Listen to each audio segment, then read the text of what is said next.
Pernah sadar nggak sih kalau sebelum ada CapCut, sebelum banyak orang belajar editing dari YouTube, bahkan sebelum TikTok ada, banyak orang sudah lebih dulu belajar ngedit video lewat satu aplikasi yang mungkin sekarang udah jarang dibuka. Aplikasi itu adalah Windows Movie Maker. Kalau dilihat sekarang, aplikasi ini emang nggak punya fitur yang canggih. Bahkan kalau dibandingin sama editor video masa kini, kemampuannya terlihat sederhana banget. Tapi justru karena kesederhanaannya itulah banyak orang pertama kali belajar ngedit video ya lewat software ini. Jadi bagaimana Movie Maker ini bisa jadi aplikasi editor video pertama bagi banyak orang? Di video ini kita akan melihat bagaimana Windows Movie Maker lahir, kenapa software ini begitu dekat dengan generasi yang tumbuh bersama komputer Windows, dan bagaimana sebuah aplikasi sederhana bisa membuat satu generasi mulai mengenal dunia editing video.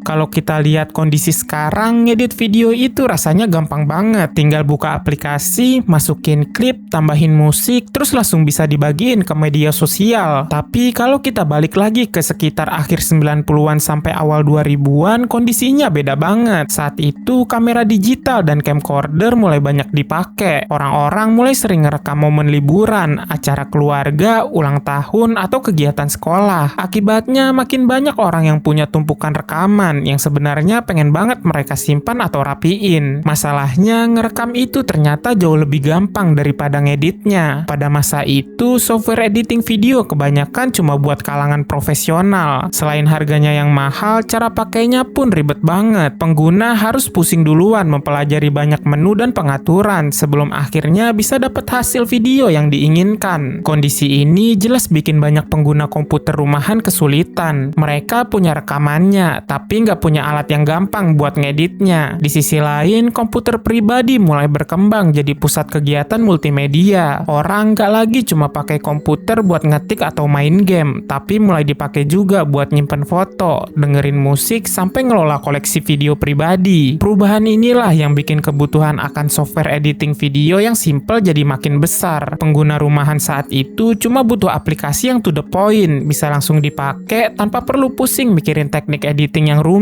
Melihat kebutuhan tadi, Microsoft akhirnya ngenalin Windows Movie Maker di tahun 2000 barengan sama peluncuran Windows Me. Gak lama setelah itu, software ini juga hadir di Windows XP, yang kita tahu sendiri kalau Windows XP itu adalah salah satu versi Windows paling ikonik dan populer pada masanya. Keputusan ini tuh penting banget karena Windows Movie Maker nggak dijual terpisah. Jadi software ini udah langsung ada sepaket sama Windows. Hasilnya jutaan pengguna bisa langsung pakai tanpa harus keluar duit spesial pun. Dengan begitu, orang-orang nggak perlu lagi repot nyari software editing dari luar, cuma buat sekedar gabungin video atau bikin slideshow foto. Emang sih, fiturnya nggak sebanyak software profesional, tapi buat pengguna rumahan, kemampuannya udah lebih dari cukup buat kebutuhan sehari-hari. Mulai dari mindahin rekaman dari kamera ke komputer, terus nyusun urutan video, nambahin musik, kasih judul, sampai nyimpen hasilnya dalam format yang gampang dibagiin ke orang lain. Di tahun 2000-an, langkah Microsoft ini nunjukin kalau editing video mulai dianggap jadi bagian penting buat pengguna komputer di rumah. Microsoft nggak cuma nyediain sistem operasi aja, tapi mereka juga ngelengkapin Windows dengan aplikasi bawaan yang bikin kita bisa ngerjain apa aja. Mulai dari ngetik dokumen, lihat foto, dengerin musik, sampai ngedit video. Keberadaan Windows Movie Maker inilah yang akhirnya bikin banyak orang berani nyoba ngedit video buat pertama kali. Kita nggak perlu beli software baru, nggak perlu punya skill dewa, cukup modal komputer Windows yang ada di rumah. Proses belajar editing kita udah bisa dimulai. Tapi sekedar ada doang sebenarnya belum cukup ngejelasin kenapa software ini bisa sepopuler itu. Pertanyaan menariknya, kenapa sih banyak orang yang baru pertama kali buka aplikasi ini bisa langsung ngerti cara pakainya? Salah satu alasan kenapa Windows Movie Maker cepet banget dikenal itu karena tampilannya yang super simple. Pas aplikasi dibuka, kita langsung disuguhin area buat masukin video, foto, atau musik. Abis itu ya tinggal susun urutannya, potong bagian yang nggak perlu, terus tinggal tambahin deh transisi atau tulisan kalau emang perlu. Bedanya sama software editing lain zaman dulu yang menunya numpuk dan bikin pusing, Windows Movie Maker cuma nyediain fitur dasar yang emang kepake. Jadi kita nggak bakal ngerasa bingung pas pertama kali nyoba. Ingat juga, di awal tahun 2000-an, belajar software baru itu nggak segampang sekarang. YouTube belum dibanjiri video tutorial kayak sekarang, dan nyari panduan di internet itu masih susah banget. Makanya desain aplikasi yang gampang dipahami itu benar-benar jadi nilai tambah yang penting banget. Pada awalnya Windows Movie Maker lebih sering dipakai untuk kebutuhan sehari-hari. Banyak orang memanfaatkannya untuk berbagai keperluan, mulai dari bikin presentasi sekolah, kegiatan organisasi, sampai menyusun dokumentasi acara keluarga atau perjalanan. Karena software ini sudah otomatis ada di banyak komputer Windows, pengguna nggak perlu lagi repot-repot nyari aplikasi lain. Mereka cukup buka Movie Maker, masukin foto atau video, terus tinggal edit. Beberapa tahun kemudian, internet mulai berkembang dan YouTube resmi diluncurkan pada tahun 2005. Momen inilah yang akhirnya mengubah kebiasaan kita dalam berbagi cerita. Perlahan, orang-orang nggak lagi cuma bikin video buat disimpan di komputer pribadi doang, tapi juga mulai menguploadnya ke internet. Gak heran kalau di masa awal-awal YouTube, banyak orang yang pakai Movie Maker karena semua fitur dasar yang mereka butuhkan sudah tersedia lengkap di aplikasi ini. Jadi buat banyak orang, aplikasi ini bukan cuma sekedar alat edit, tapi pintu pertama mereka buat mulai berkreasi di internet. Menariknya, pengalaman pakai Windows Movie Maker ini ternyata nggak cuma dirasain sama orang di luar negeri aja. Di Indonesia sendiri, software ini juga ninggalin kesan yang sangat kuat buat satu generasi pengguna komputer. Di Indonesia, Windows Movie Maker itu udah jadi bagian dari pengalaman kita menggunakan komputer di pertengahan 2000-an sampai akhir tahun 2000-an. Banyak dari kita yang pastinya pertama kali kenal aplikasi ini dari komputer rumah, komputer sekolah, atau laptop Windows. Pada masa itu, pilihan aplikasi editing gratis yang gampang dipakai juga belum sebanyak sekarang. Makanya, aplikasi ini sering jadi andalan buat pelajar atau pengguna rumahan yang mau nyoba bikin video tanpa harus beli software profesional. Banyak banget tugas sekolah, video perpisahan kelas, dokumentasi kegiatan, sampai slideshow foto yang dibuat pakai aplikasi ini. Dari situlah banyak orang mulai belajar dasar-dasar editing secara otodidak. Seiring berjalannya waktu, pas memasuki era Windows 7, aplikasi ini berubah nama menjadi Windows Live Movie Maker. Di versi baru ini, bukan cuma namanya aja yang berubah, tapi tampilannya juga ikut diperbaharui jadi lebih modern berkat adanya menu bergaya ribbon. Meskipun begitu, cara pakai aplikasi ini masih tetap simple, jadi pengguna lama nggak bakal kesulitan buat beradaptasi. Hal itulah yang bikin Windows Movie Maker masih sering dibicarakan sampai sekarang. Bukan karena fiturnya yang paling canggih, tapi karena software ini jadi tempat pertama bagi banyak orang mengenal dunia editing video. Meskipun sangat membantu para pemula, Windows Movie Maker tentu punya banyak keterbatasan. Tapi menariknya, justru dari keterbatasan itulah banyak pengguna belajar memahami dasar-dasar editing sebelum akhirnya beralih ke software yang lebih canggih. Kalau dibandingin sama editor video zaman sekarang, fitur Windows Movie Maker ini jujur aja emang terbatas banget. Efek visualnya sedikit, pengaturannya nggak ribet, dan fitur ngedit detailnya juga masih jadul. Tapi justru karena kesederhanaannya itulah kita jadi gampang banget mengenal dasar-dasar editing. Lewat aplikasi ini, dulu kita belajar cara motong video yang pas, nyusun urutan klip biar enak ditonton, sampai ngepasin audio sama visual videonya. Selain itu, Movie Maker juga pakai format WMV